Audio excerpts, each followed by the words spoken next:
Breaking news अवां सां share कयूं पिया। गैस जी लोड शेडिंग में सूबे सां थींदड़ ज़ियादतियुनि जो तसलसल आहे। सीनियर वज़ीर शर्जील इनाम मेमन जो चवणु आहे आइन चवे थो त जिथां गैस निकिरे पहिरें उते फरहाम कई वञे।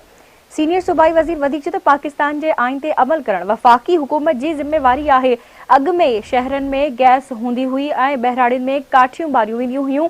सीनियर वज़ीर चयो त गैस जी लोड शेडिंग न पर गैस मिले ई नथी। बिजली जी लोड शेडिंग बि 16 खां 17 कलाक कई पई वञे। गैस कंपनीज़ ज़िम्मेवारी आहे त इंफ्रास्ट्रक्चर खे बहितर कनि। असां इल्तवा वारी रिथ पास करे वफ़ाक़ खे मोकिलींदासीं।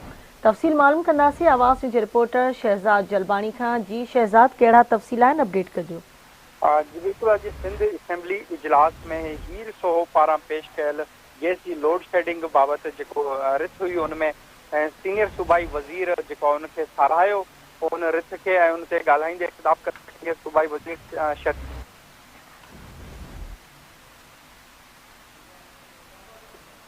छो त जितां गैस निकिरे थी पहिरियां उते फराहम कई वञे ऐं पाकिस्तान जे आइन ते अमल करण वफ़ाक़ी हुकूमत जी ज़िम्मेवारी आहे। सिंध असेंबली में ख़िताब कंदे शर्जील इनाम मेमन सीनियर सूबाई वज़ीर जो वधीक चवणु हुयो त अॻु में शहर गैस हूंदी हुई पर ॿारनि में काठियूं ॿारियूं वेंदियूं हुयूं। गैस जी लोड शेडिंग न, पर हिन वक़्तु गैस मिले ई नथी। ही बिजली जी लोड शेडिंग बि 16 खां 17 कलाक कई पई वञे सूबे में।